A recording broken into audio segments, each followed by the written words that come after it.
Hello, New York Giants fans, and welcome to your Valentine's Views podcast for Friday. Please like, share, and subscribe if you're watching us on YouTube, and subscribe wherever you listen to podcasts across the Big Blue View Radio Network. Hope everyone is well on their way to having all of your holiday preparations done. It's that time of year when I know everyone is busy, and I appreciate you guys taking some time out of your busy day to listen to me talk about the New York Giants here on Big Blue View Radio. Have a couple of things for you today. Have a special interview that I did with Giants wide receiver Sterling Shepard, courtesy of a promotion that he's doing with Wells Fargo Banks to promote women in small businesses. Have that coming up for you a little bit later. Also, at the end of the show, we will have our weekly pick in our section of the show sponsored by DraftKings Sportsbook. But first, I wanted to talk a little bit about the state of the New York Giants and the meaning of Monday's victory over the Green Bay Packers. When I was in the press box on Monday evening, as I was writing, uh, Carl Banks, legendary Giant, voice of the Giants, along with Bob Papa on the Giants radio network, was leaving, and Carl was discussing the fact that Monday night's victory over Green Bay was what he called a program win. And in his podcast with Papa on the Believe in Sports Network this week, Banks expanded on why he thought that the victory over Green Bay was a program win. He talked about things like the Giants' resilience in coming back from the Saquon Barkley turnover that very nearly lost them the game, the resilience they've shown in winning 3 straight games, the fact that going from 2-8 to 5-8 has pretty much ended questions about Brian Daboll and much of his coaching staff as far as whether or not they were um, a viable group to get a third year at the helm of the Giants. Talked about the progress and the performance of many of the young players, and I've been talking about some of these things throughout the last few weeks as well. I always believe that winning is a good thing, especially for a young team that is building. When you look at many of the things that happened on Monday night, you had contributions not only from Tommy DeVito, but from Wan'Dale Robinson, from Jason Pinnock, from Deontay Banks, from Kayvon Thibodeau, from Azeez Ojulari, from a lot of players. You had guys, we talk about playing above the X's and O's, doing things that maybe aren't in the playbook. You had plays in the end zone that prevented touchdowns that were above the X's and O's from both Deontay Banks and Jason Pinnock. You had a forced fumble by Kayvon Thibodeau, which is a play that's above the X's and O's. You had the touchdown pass from DeVito to Isaiah Hodgins, which is a throw above the X's and O's from DeVito and a catch above the X's and O's from Hodgins. You had a couple of plays throughout the night above the X's and O's, especially the catch on the flea flicker that was made by Wan'Dale Robinson. You saw a lot of positive things, a lot of development from players who are going to be part of the Giants' long-term future. And for me, those things are really, really important, that guys learn how to win. They learn how to do things that lead to good things. I thought that what was really interesting last year, the Giants got to 9-7-1, reached the playoffs as a really resilient team. They weren't the most talented team. They won some games they probably weren't expected to win. They showed resilience when they were down, when they were doubted. And I thought some of that resilience was missing early in the season this year. Going from 2-8 to 5-8, obviously helped by the excitement, the energy generated by Tommy DeVito, but they've shown resilience. They showed that resilience on Monday night, coming back in the final drive. fighting throughout the game in a game that was back and forth. As I said, I thought that was missing. I thought that was a good sign for the team, for the organization, for the coaching staff. One of the things that's really interesting to me is that all of a sudden Brian Daboll and Mike Kafka are again being looked at as offensive geniuses. They're being given a lot of credit for their work with Tommy DeVito, and justifiably so.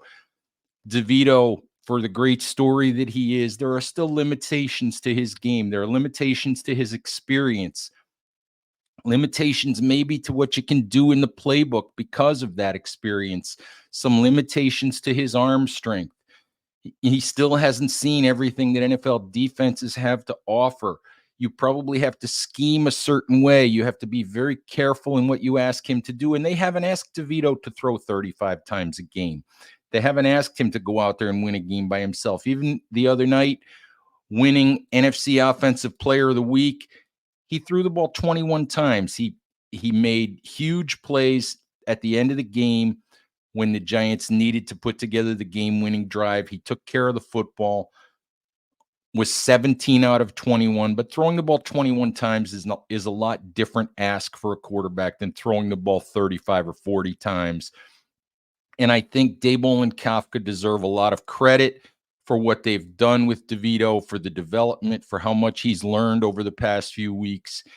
And yet, the one thing that I still wonder is they did this with Daniel Jones a year ago. They found what worked for Daniel Jones. They found a way to play. They found things that worked for Jones, for the offense that they had. And the one truly mystifying thing about this season and Daniel Jones, and I don't want to get into a Jones versus DeVito long-term controversy here because I think it's too early for that. That'll take care of itself when the time comes at some point next season.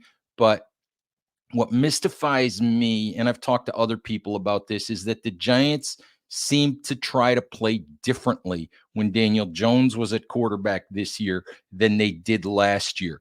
They played differently when Jones was at quarterback this year than they have when Tyrod Taylor or Tommy DeVito was at quarterback. They seem to want to be more of a quarterback-centric, quarterback first, throw the ball first, put it on the shoulders of the quarterback offense, which really isn't what they were a year ago. With Jones in the lineup, that's what it seemed like they wanted to be this year. And for a variety of circumstances, some having to do with Jones, some having to do with the offensive line, some having to do with other injuries, it just didn't work. And I think that with both Tyrod Taylor and Tommy DeVito, they have reverted to more of what was successful for them a year ago. And once again, we see that this approach, more of a Saquon Barkley-centric approach, more of a play-action-centric approach, more of a run-first, create yards after catch type of offense is working for them, especially provided that they get good defensive performance, which they have in recent weeks. And for me, that's one of the great mysteries of the season, is why they really strayed from that approach at the beginning of the season. I think they wanted to be something that they weren't a year ago. They wanted to be something more than they were with the additions of Darren Waller and Jalen Hyatt, Paris Campbell, some of the things that they did on offense. And I think that it just didn't work initially for a variety of circumstances. And I think reverting to more of the approach that they had a year ago has been good for the Giants. Anyway, let's move on here and let's get to the interview that I did with Giants wide receiver Sterling Shepard, an interview that comes courtesy of Wells Fargo Bank. Audio and video also provided by Wells Fargo. So before we get into anything else, just tell me real quick, what you're doing today, what you're representing, and why it's important to you. Yeah, I'm here with Wells Fargo, the bank of doing, and they're all about taking action and giving back and supporting some of the small businesses. So we're here at Hudson Yard right now. Have 8 women that have started businesses, and just been going around. Honestly, I've been getting a chance to knock out some of my Christmas shopping and giving back to these women. And I think it's super important that we give back to small businesses. They're the backbone of our communities, and we're always here to support them. And I just think it's so important, especially me. I'm the only boy in my family, and I have uh, people that are very close to me that have started small businesses, and I know how it can be sometimes. So that's the reason why I do it. You knock off any of those Santa presents for the kids yet? Yeah, man. I actually got a chance to. One lady has bags and beanies and different things that you can put patches on, and my girls love pink, so I saw some pink beanies that I picked up, and got a chance to get those knocked out for the girls. Well, how old are your girls now? About to be 4 and 5. And Yeah, and then also got a chance to get some stuff for my girlfriend's dog. She has a dog, so one lady, she got some stuff that she's made out of different pieces for dogs and stuff like that too. dude, you got it covered. You got to take care of the girlfriend's dog. You got to do that. You got to stay on the good side. Says says the man who's been married since 1985 and spent his wife's birthday in a hotel in New Jersey last night because you guys played last night. Oh man, that's tough. Well, you better do something special then, buddy. Yeah, yeah, I'm in the doghouse, but it is what it is. At least my stuff wasn't on the lawn when I got home. Yeah, it's always good. So hey, we're talking about stuff that you're doing. Um, it was my cause, my cleats week in the NFL. Um, Saquon, was named the Giants rep for Walter Payton Man of the Year. Um, we're reading more and more about the stuff Saquon does away from the field. Just talk about you've seen his entire career. Just talk about his development, not only as a player but as a person, as a representative of the franchise away from the field. Yeah, I mean that's always who he's been since I've known him. He's always been a person that's going to give back. One of the kindest-hearted people that I know, and not only is he great on the field, but he's great off the field as well. And I mean, he's always looking at ways. I hear him talking about it all the time. Always looking at ways to give back and help support the community in any way that he can. And he uses his platform the right way. So I'm very proud to see the man he's become and the player that he's become as well. How much fun are you having watching DeVito Mania? Yeah, man, it's definitely brought a lot of excitement to the building, and I think it's great for the team. I mean, it's given us some energy in these past 3 weeks.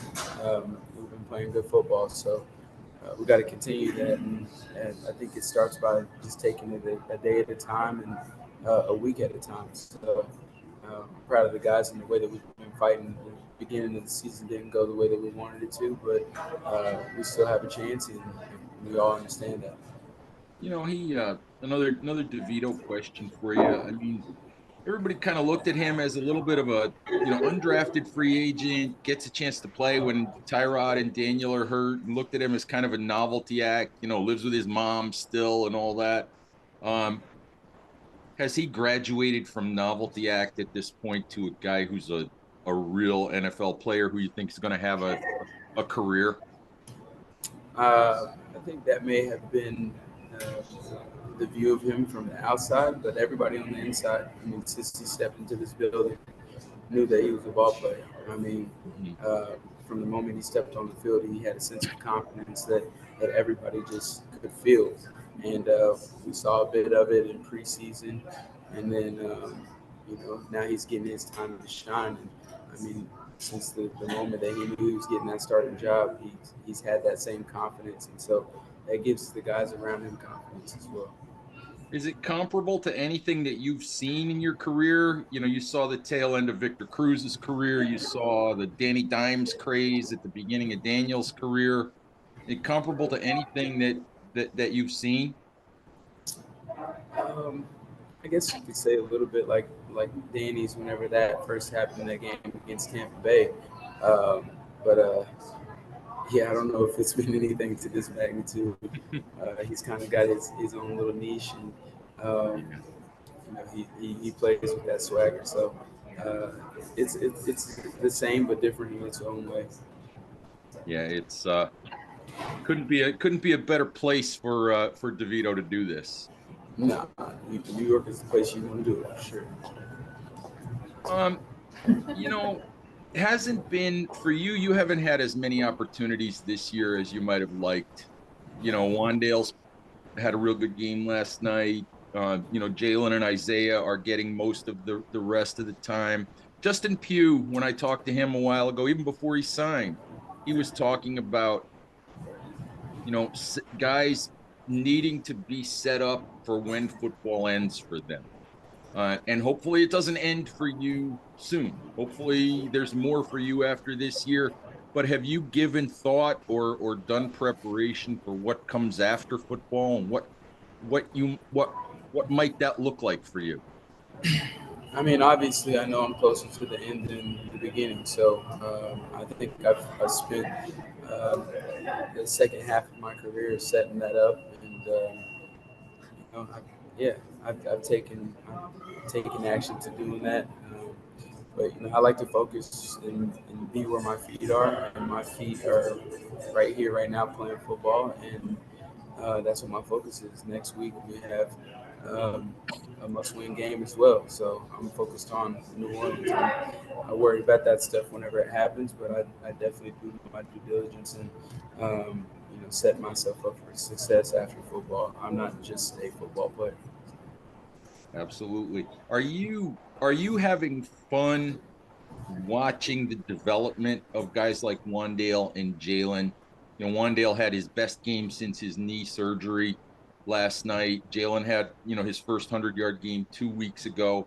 Are you enjoying, watching them grow into being really productive, NFL players? Yes, of course. I mean, I work with those guys on a daily, and just to see some of the things that you've discussed with them on side notes, and see it actually come to life here in the game is fulfilling. So, those guys are going to continue to grow, and whatever helping hand I can give them. I played a lot of football, so um, whatever helping hand I can give those guys, I'm all for it. You've always been such a good teammate for these guys. I mean, last year you stayed so involved, when you got hurt, and giving guys support this year. Why is that important to you? Even though it's, maybe you're not getting the opportunities you'd like to get. Why is it important to you to be such a good teammate for the rest of the guys? Yeah, I mean, I just feel like I can only control what I can control, and if that's what I can do to help my guys, um, I'm gonna do whatever that takes. I've always, asked the question that I've been asked the question, what I would want in another teammate, and I've always went with the word selfless. And I want everybody to succeed more than me or just as much. So. Um, when I was going through the that whole process, that's what I was thinking. In my mind, I could go home, I could rest my knee, I could do that, but I'm a guy that has been in the league for 8 years, and the young guys are depending on me to get a little bit more information or whatever it may be. So I got to be there for them for that. And hey, I appreciate the time. You got any more Christmas shopping to do today? Maybe a little bit more I got to knock out. I got a lot of women in my family, so definitely gonna try to Yeah. do a little bit more shopping with them while I'm here. All right. Hey, appreciate it. Thank you much for the time. Our thanks to Wells Fargo for making Sterling Shepard available, and to Shep himself for graciously giving us 10 minutes or so to answer our questions. If you want to learn more about what Wells Fargo is doing to support women-owned small businesses, you can do that by checking out wellsfargohy.com. All right, we have reached the predictions portion of our program, sponsored by SB Nation partner DraftKings. Gambling problem? Call 1-800-GAMBLER or visit www.1800gambler.net.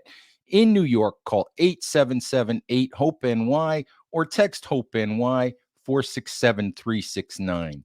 In Connecticut, help is available for problem gambling by calling 888-789-7777 or visiting ccpg.org.